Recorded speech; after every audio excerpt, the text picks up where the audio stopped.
a city paralyzed by terror, a killer who thrives on chaos. With each murder, he taunts the police, leaving cryptic messages that no one can decode. His identity is a secret wrapped in riddles, but the one thing everyone knows, he's always one step ahead. The Zodiac Killer. In the late 1960s, a shadow loomed over Northern California, a specter that would haunt the region for decades, the Zodiac Killer. This unidentified serial killer is infamous for a series of brutal murders and a cat-and-mouse game with law enforcement that captivated the nation. The story begins on a cold December night in 1968. David Faraday and Betty Lou Jensen were high school students from the Vallejo area in Northern California.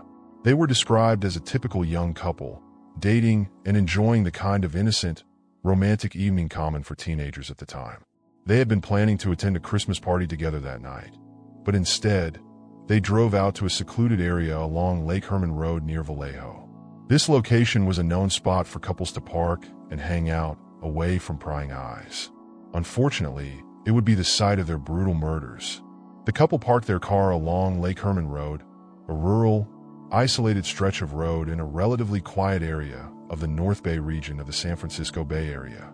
According to later investigations and evidence, the killer approached the car on foot, possibly from the rear. He ordered both David and Betty Lou out of the car at gunpoint. The exact sequence of the murders isn't fully clear, but what is known is that the killer shot David Faraday first with a .22 caliber pistol. He was shot in the head and died almost immediately. Afterward, Betty Lou was shot as well. The killer fired 5 shots into her back, causing fatal injuries. Her body was found several feet away from the car, indicating that she may have tried to run or escape, but ultimately succumbed to her injuries. The police responded to the scene of the crime after a passing motorist reported seeing the couple's car and the bodies. They found no signs of a struggle, which initially baffled investigators. There were no signs of robbery, sexual assault, or any motive that would explain the brutal killings. There were also no witnesses, and the police could not determine any immediate suspects.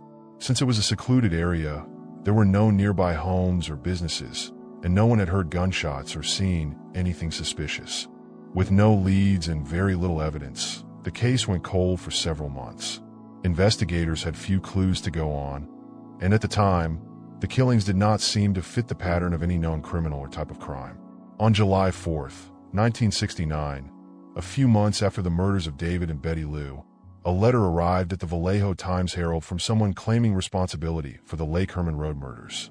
The letter was signed with the infamous Zodiac symbol, a cross inside a circle, and the writer detailed the killing of David and Betty Lou, even describing things about the crime that only the killer could have known.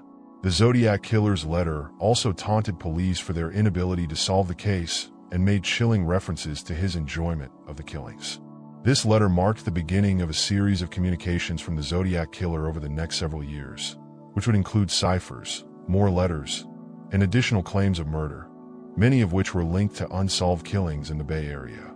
The Zodiac went on to commit a series of other high-profile murders, including the Stein, Farron, and Majo murders in July 1969 and the infamous Lake Berryessa attack in 1969, among others. But David Faraday and Betty Lou Jensen were the first known victims that the Zodiac Killer is suspected of having murdered. Darlene Farron and Michael Majo were a young couple from Blue Rock Springs, a neighborhood in Vallejo, California. They were parked in Darlene's car, a 1961 Rambler, at Blue Rock Springs Park, a remote and secluded area known for being a popular spot for couples to park, much like the Lake Herman Road location where the earlier murders of David Faraday and Betty Lou Jensen had taken place. On the evening of July 4th, 1969, Darlene and Michael had gone out for a casual drive and stopped at the park. As they sat in the car, chatting and spending time together, a man approached their vehicle, carrying a flashlight. The flashlight was used to briefly blind them, and then, without warning, the killer opened fire on the couple. The assailant used a .22 caliber handgun, firing multiple shots at them through the car's windows. Darlene Farron was struck 5 times, and she died at the scene from her wounds. Michael Majo, who had been seated next to her, was hit several times as well, including in the face and chest. However, Michael survived the attack, despite being seriously wounded, and he later became a crucial witness in the investigation. After the shooting, the killer walked away from the scene and left the victims for dead. But remarkably, Michael Mageau survived. Despite being badly injured, he was able to provide a description of the shooter when he was found by a passing motorist and taken to the hospital. Michael described the shooter as a man in his 20s or 30s, about 5 feet 8 inches to 5 feet 9 inches, with a stocky build. He said the man was wearing a dark, hooded outfit and had short, dark hair. Michael's description, although useful, was not sufficient for law enforcement to immediately apprehend a suspect, and the investigation into the shooting remained open, but initially without much direction. Hours after the attack, on the evening of July 4, 1969, the killer called the Vallejo Police Department to report the shooting, chillingly identifying himself as the murderer. This phone call, in which the killer confessed to the Blue Rock Springs shooting and hinted at other crimes, was the first direct contact between the Zodiac Killer and law enforcement. The killer's words were recorded during the call, and he spoke in a calm, almost matter-of-fact manner. He stated, "I want to report a murder. I'm the one who did it," and then proceeded to explain the details of the shooting. He accurately described the attack and even mentioned his enjoyment of the killing, though he added that he had not yet finished with his work. This phone call shocked the police and the public and set the stage for a series of cryptic letters, phone calls, and more murders that would follow.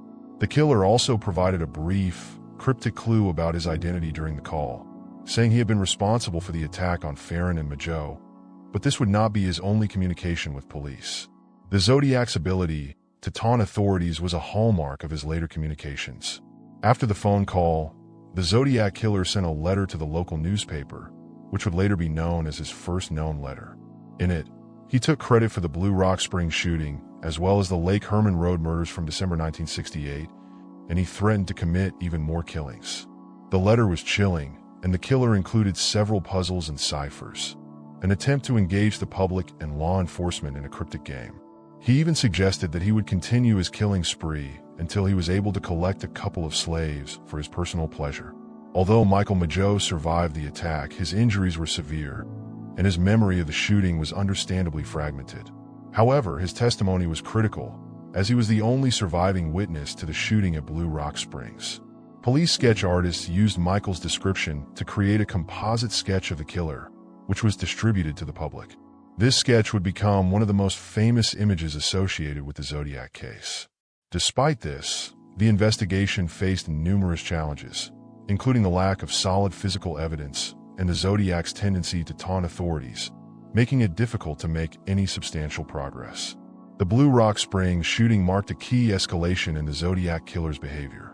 Unlike the earlier killings at Lake Herman Road, which were more opportunistic and occurred in a relatively isolated location, the Blue Rock Springs shooting was carried out with a sense of calculated aggression. The killer appeared to enjoy the act itself, and he seemed motivated by a desire to gain notoriety and mock the police.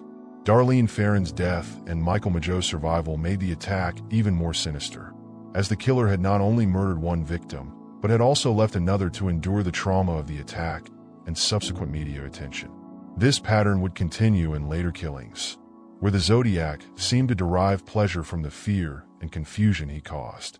After the Blue Rock Springs attack, the Zodiac Killer would go on to commit several more murders, including the infamous Lake Berryessa stabbing in September 1969 and the murder of a cab driver, Brian Hartnell, later that year.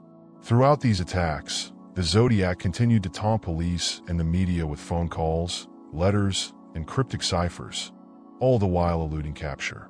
Michael Mageau, despite his near-death experience, provided critical insight into the Zodiac's behavior, though he later admitted that his memories of the night were somewhat foggy due to his injuries and the trauma of the attack. Nonetheless, his description of the killer and his survival story remained a poignant part of the Zodiac saga. The attack on Darlene Farron and Michael Mageau is an early and defining moment in the Zodiac Killer's reign of terror. The killer's boldness in calling the police to confess to the crime, as well as his subsequent letters and ciphers, revealed a man who thrived on fear and confusion, using the media to amplify his notoriety. The Blue Rock Springs shooting was the beginning of a larger campaign of murder, intimidation, and cryptic messaging, making the Zodiac Killer one of the most infamous and elusive serial killers in American history. Despite several investigations and numerous theories about his identity, the Zodiac's true identity remains one of the greatest unsolved mysteries in criminal history. The Zodiac Killer's first known letter was sent on July 31st, 1969, shortly after the Blue Rock Springs shooting. This letter was addressed to 3 local newspapers: the San Francisco Chronicle, the San Francisco Examiner, and the Vallejo Times-Herald. The letter was notable for several reasons. Self-identification as the Zodiac. The letter began with the infamous words, "Dear editor, this is the Zodiac speaking." This was the first time the killer openly referred to himself as the Zodiac, a name that would come to define him in the annals of criminal history. By self-identifying, the Zodiac seemed to be marking his territory and establishing a pattern of public interaction with the media. Claim of responsibility. The Zodiac took credit for the murders of Betty Lou Jensen and David Faraday, December 1968, and the shooting of Darlene Ferrin and Michael Mageau, July 1969, at Blue Rock Springs. In this letter, he also suggested that he had committed other killings, though not all of them had been confirmed at the time. Ciphers. The letter was accompanied by a cipher that the Zodiac challenged the newspapers and law enforcement to solve. This was a theme that would recur in many of his letters. He stated that solving the cipher would give the reader his identity, though this was likely a taunt, as he never revealed his true identity in any of his communications. The cipher was later identified as the Zodiac's 408-character cipher, also known as the Z408. It took many years before this cipher was solved. A pair of school teachers, Donald and Betty Harden, cracked it in 1969, revealing a message that read, "I like killing people because it is so much fun." This cryptic statement gave a chilling glimpse into the Zodiac's psyche, hinting at his thrill in taking lives. Threats. The Zodiac included threats in his letters, saying that if his demands were not met, particularly that his letters and ciphers be printed, he would continue his killing spree. This was part of his ongoing efforts to control the narrative and instill fear in the public. The infamous bus bomb letter, July 1969. In August 1969, the Zodiac sent another letter, this time to the San Francisco Chronicle, which was also accompanied by a cipher. This letter was notable because it contained a detailed threat. "I will not give you my name because you will try to slow me down or stop my collecting of slaves for my afterlife." The letter also included a threat to bomb a school bus, which the Zodiac claimed he would do unless the newspapers printed his letter. This was the first of many threats to come, illustrating his desire to inspire fear and show his dominance over both the public and the authorities. The Exorcist letter, July 1970. One of the Zodiac's most famous letters was sent on July 26, 1970, and it was referred to as the Exorcist letter. It was so called because the Zodiac referenced the popular film The Exorcist, which had been released that year. In this letter, he made his usual boastful claims of murder and gave more cryptic references to his identity. He also included another cipher, known as the Z340 cipher. This one contained 340 characters. This cipher remained unsolved for 51 years, and it wasn't until December 2020 that a team of codebreakers finally cracked the code.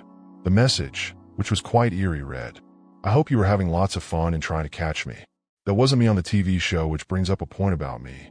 I'm not afraid of the gas chamber." This letter was significant because it revealed the Zodiac's continued mocking tone and desire to stay in the public eye, despite the years that had passed since his first murders. The Paul Stine murder and the letter with a piece of shirt, October 1969.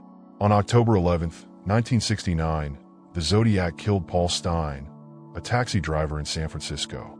Afterward, he sent a grisly letter to the San Francisco Chronicle on October 14, 1969, which included a piece of Paul Stine's bloodstained shirt as proof of his crime. This letter was notable for several reasons. Inclusion of evidence. The piece of Stine's shirt was a gruesome and chilling form of proof, showing the Zodiac's twisted desire to taunt authorities. This marked the first time he sent physical evidence of his crimes. Details about the murder. The Zodiac provided specific details about the Stine murder that only the killer would have known, reinforcing his claim of responsibility. Threats and taunts. Like many of his other letters, this one also contained taunts aimed at the police, mocking their inability to solve the case and catch him.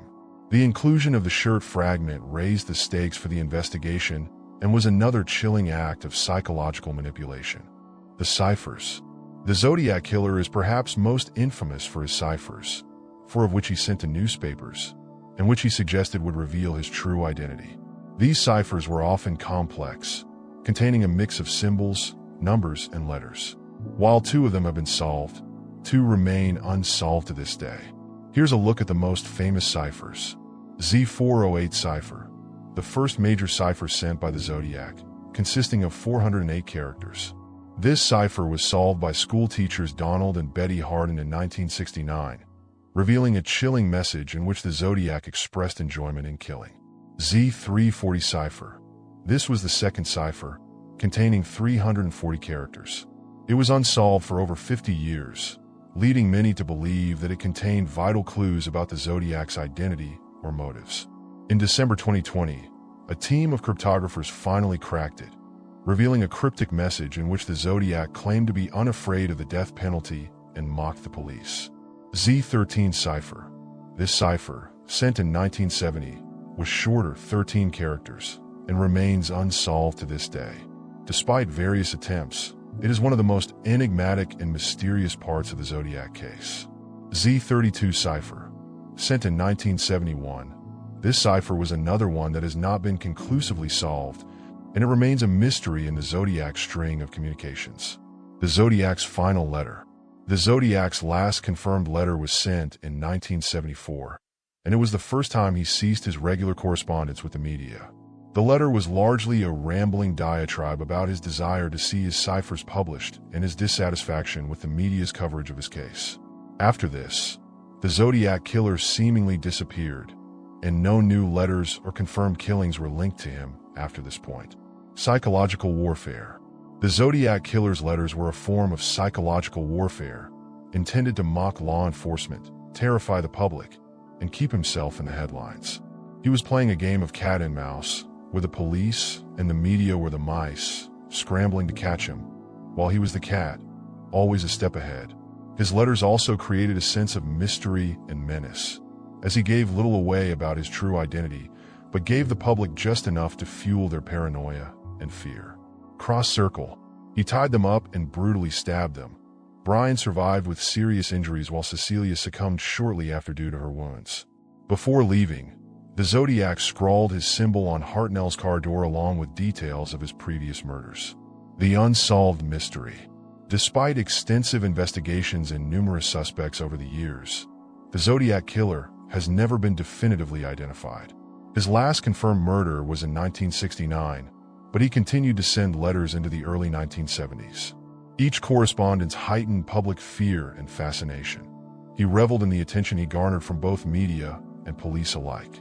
The case remains one of America's most infamous unsolved mysteries.